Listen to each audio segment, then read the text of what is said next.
Louis the XIV. Let's talk very quickly about his two wars. The War of the League of Augsburg. The League of Augsburg is this group of, this league of countries that are opposing Louis's expansion. Now, who doesn't want to see Louis expand? Well, basically everyone on Europe. But specifically, Louis's goal is to expand France to her natural borders, right? So she should take over these low countries up to the Rhine River, and so Louis wants to expand eastward to the Rhine, into the Holy Roman Empire, into the Alps, down by Switzerland, and then north into, into the Low Countries, which are controlled by Spain. And, of course, the Dutch are there, too, this small little country. So, the War of the League of Augsburg will be a coalition of countries against Louis, who's trying to expand France. So, this league will include Spain, because Spain doesn't want to lose the Spanish Netherlands. It will include the Dutch, of course. William III of Orange will be the arch nemesis of Louis XIV. And, of course, it will include the Austrian Empire, the Emperor, the Holy Roman Emperor, and several of the different princes that the Emperor can get to join his cause. Does England stay out of this? England actually stays out because, in the League of Augsburg, because James II, the leader of England, is Catholic.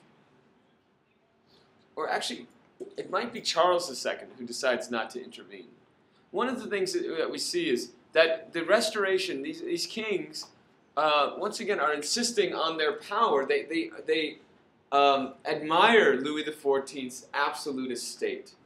And so England does not get involved in this War of League of Augsburg. And when James II converts to Catholicism, and then becomes king afterwards, he's a close ally of Louis XIV. They're Catholics, and they both want to be absolutist, and so they're actually allies. Now, Parliament doesn't like that because Parliament has historically not liked France. You know, the English and the French go back to the 100 Years' War. There's sort of nationalist tensions and rivalry. But also, Parliament doesn't like that James is a Catholic. So, as you know, with the Glorious Revolution, Parliament offers William III of Orange, to become William III, and Mary, his wife, to become Mary II, co-regents of England. And this is very important because then the War of Spanish Succession is going to have a new grand coalition against Louis.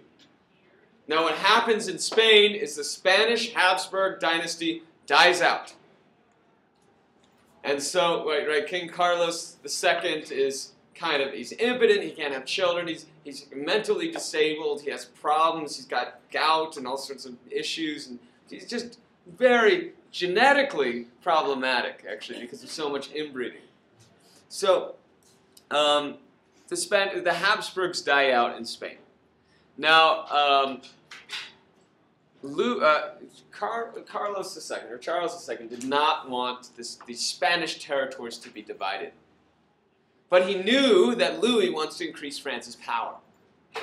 So, in order to prevent the Spanish territories from being divided, Charles, in his will, gives all of Spain to Louis's grandson. Okay? And so he basically gives it to France.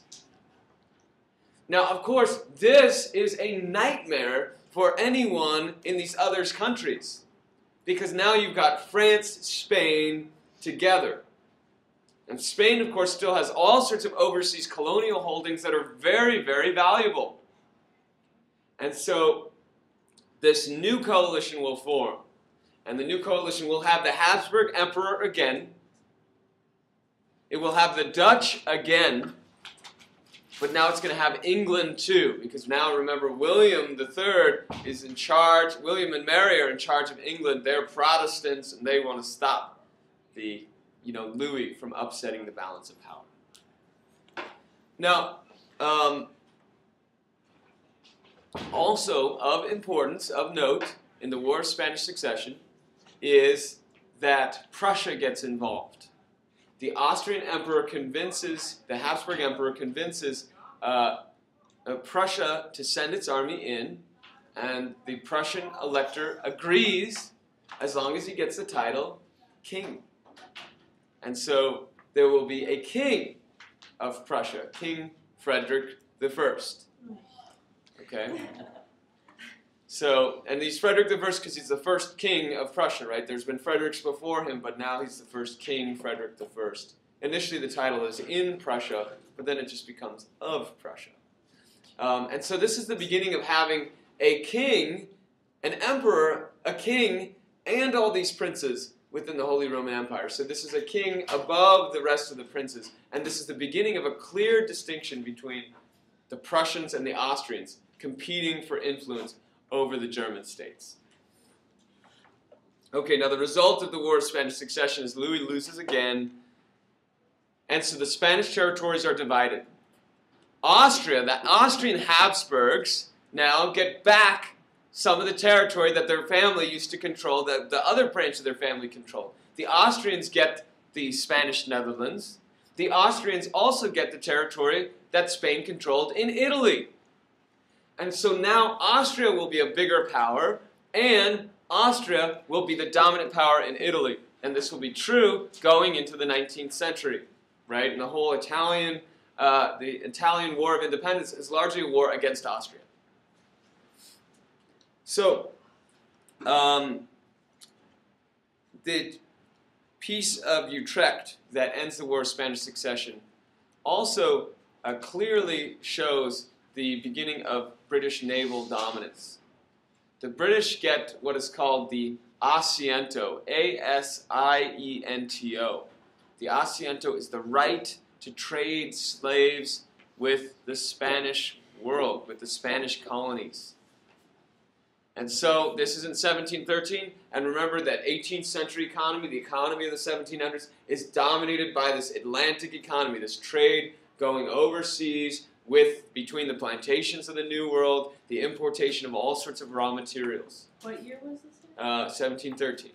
And so we see that we see British port cities growing because of their involvement in the slave trade, with cities like Liverpool, and a lot of capital pouring into Britain.